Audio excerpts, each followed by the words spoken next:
Hey guys, it's Numismatics back with you, and London is certainly getting pretty Christmassy this time of year. All the lights are coming out, the trees are going up, and this is a view of the Eurotunnel terminal in St Pancras yesterday, and it was pretty cool. I was sitting there waiting for a friend to come over from Brussels.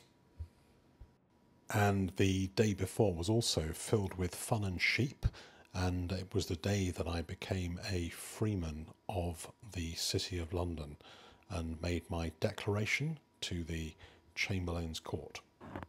What's happening in the world of coins? Well, I wanted to show you these pictures because I had two coins I sent in for grading myself, photographed by NGC, and I just want to say that they've done a wonderful job. This one was actually conserved and then photographed, and it's being graded at the moment.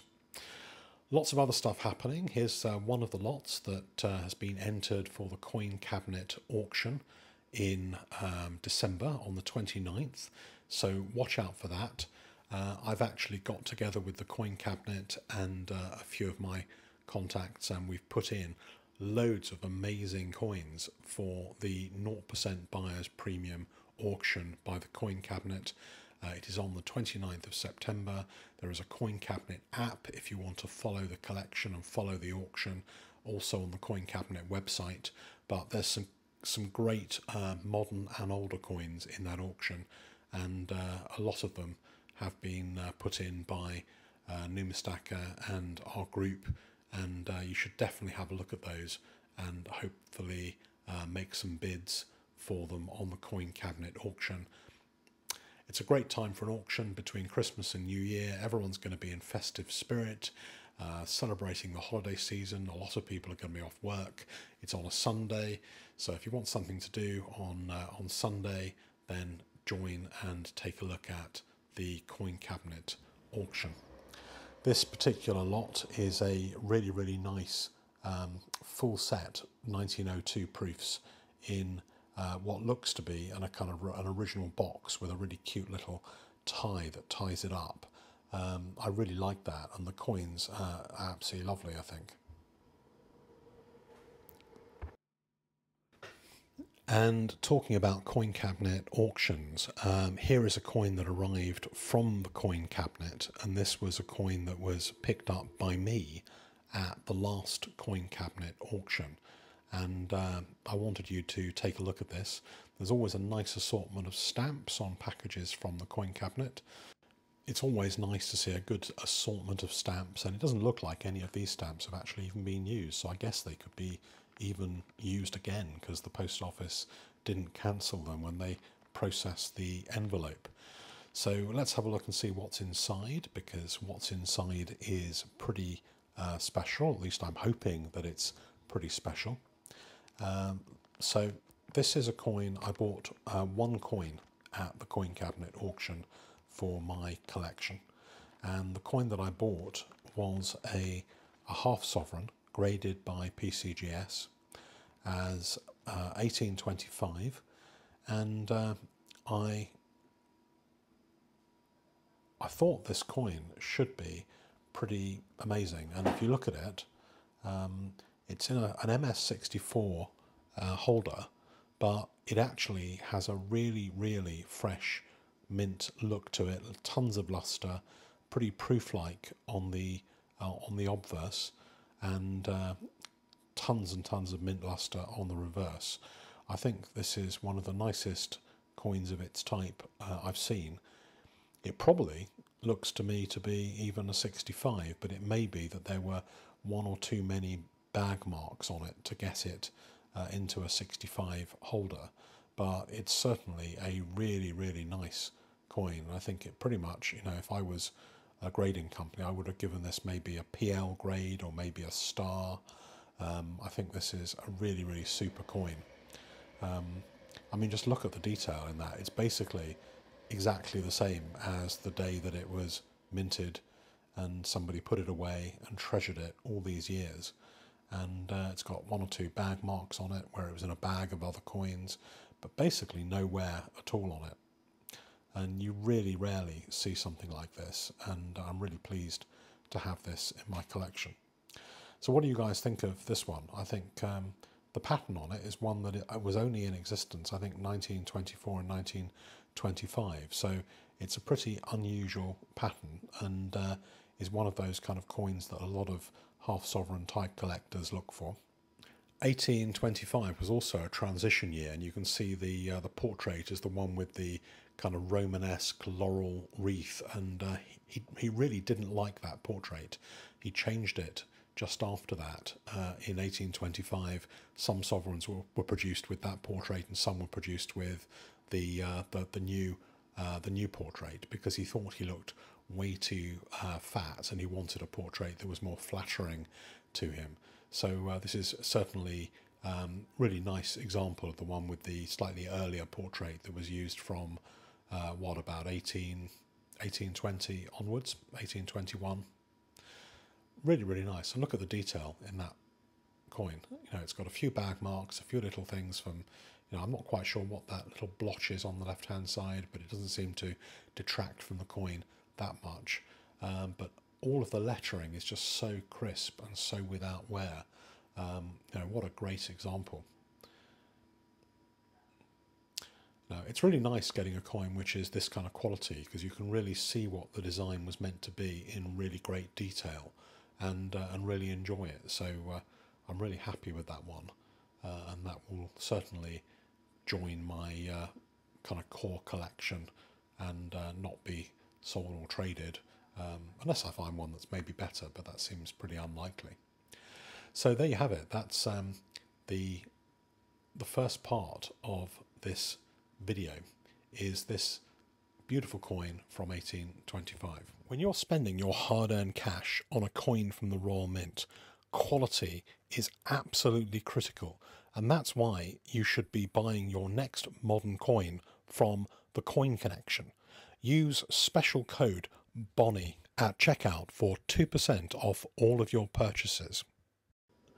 The next bit of video I want to show you is this really, really great large 5-coin set of sovereigns.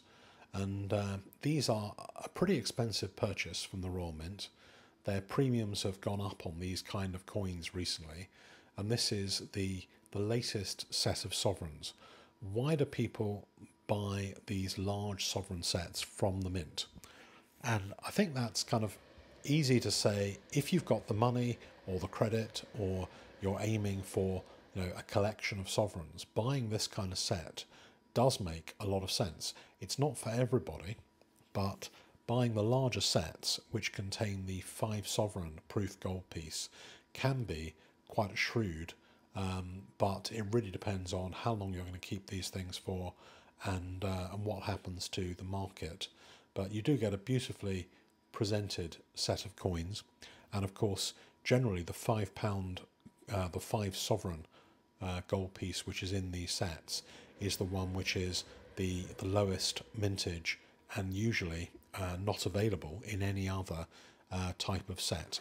So they produce a few of these every year.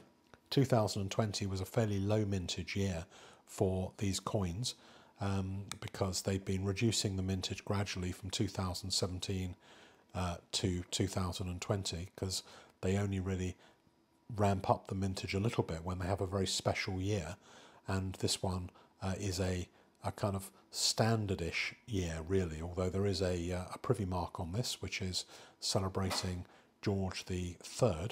So you will find on all the coins, you can see here to the left of the date is a small privy mark with George III's monogram. And in fact on the 5 sovereign it's on the other side, and not on the left hand side, which is a kind of unique thing for the 5 sovereign gold piece. So some of the individual coins, you can get the individual, you can get the half sovereign and the 1 sovereign individually. All the rest of them come in sets. I don't think for this year they're doing the quarter sovereign individually. I must check up on that, but I don't recall having seen it, but there may be the case. But there's certainly a 3-coin set, a 4-coin set, and a 5-coin set. Only the 5-coin set contains the 5 sovereign gold piece, but generally the 5 and the 2 are very sought after. For example, the 2017 5 and 2 are really expensive coins to try and buy anywhere in the second-hand market, and I would certainly recommend that, you know, if you ever find one at a moderately value for money price, the 2 sovereign, double sovereign, or the 5 sovereign are pretty good investments on the 2017 set. 2020, it's too early to tell whether these coins are going to be good investments, but they are absolutely lovely, beautifully produced coins to a high standard, and these look to be in pretty good shape, which is a good thing. What do you guys think of the larger mint sets, and is this something that you have bought or have done well at, have done badly at, planning to buy? What's your view of these larger mint sets? Does it make sense? They're over £4,000 for the set. It's a lot of money to spend. It's a big investment. What else would £4,000 have bought you? Well, if you'd have been an astute, rich buyer, you might have bought the Una and the Lion 2-ounce gold piece.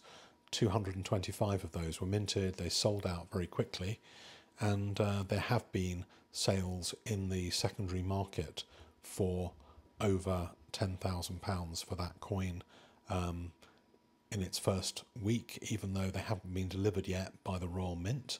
I was successful in ordering one, and mine arrives, I think, on the 13th of the month. So we'll see. I'll be bringing that to you in a special video unboxing. Might even do it as a live unboxing or something like that of the Una and the Lion, and we'll see what comes in. But those seem to be doing pretty well in the secondary market, although there have been pretty few sales so far. But you can see here the mintages of these coins, and you see how low the mintage of that 5 sovereign gold piece is. It's certainly the key, and that's the one that's going to be in demand in the future at a premium, is that very limited edition 5 sovereign gold piece. So hopefully you enjoyed seeing this box of coins. There's not that many of them around. It's quite nice to be able to see them on YouTube. I suppose it's the next best thing to actually buying them yourself. This one doesn't belong to me.